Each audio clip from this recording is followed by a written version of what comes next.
Salut l'équipe! Aujourd'hui, je suis en train de répondre à une question de Aurélien qui se demande comment organiser sa randonnée du Tongariro Crossing sur l'île du Nord. Le Tongariro Crossing est une randonnée les plus connues dans le pays et une des plus belles marches à faire à la journée. Elle peut se faire en une journée. C'est une randonnée qui est assez physique mais magnifique à faire.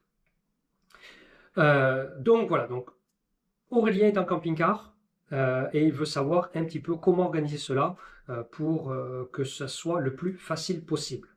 Donc il faut savoir que la randonnée n'est pas une boucle. Elle ne commence pas là où elle se finit. Elle commence à un point A et elle finit à un point B.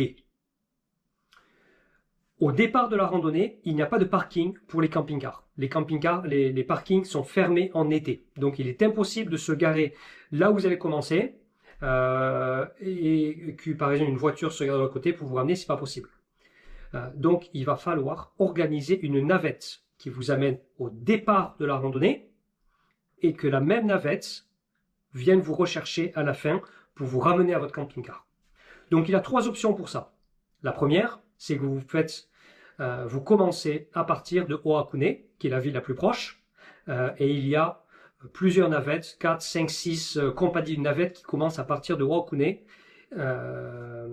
et qui peuvent vous prendre dans des hôtels à côté, ou alors vous allez directement à l'office du tourisme pour prendre la navette que vous avez pré-réservée. C'est à faire absolument parce qu'il y a beaucoup de demandes en été.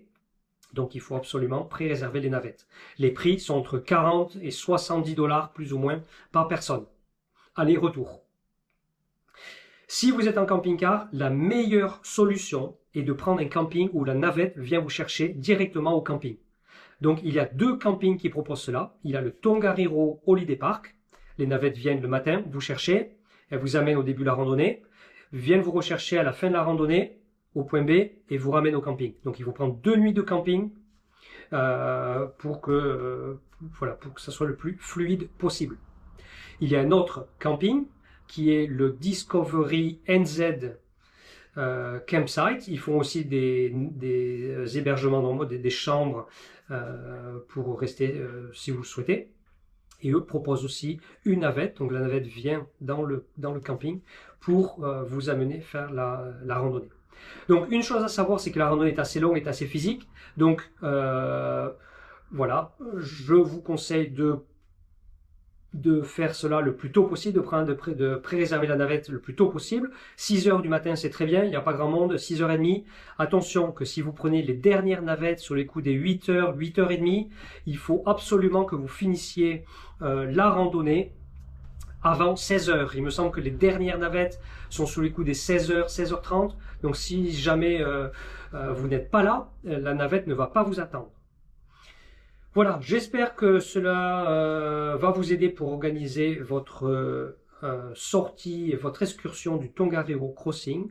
Je mettrai tous les noms et les liens dans la description.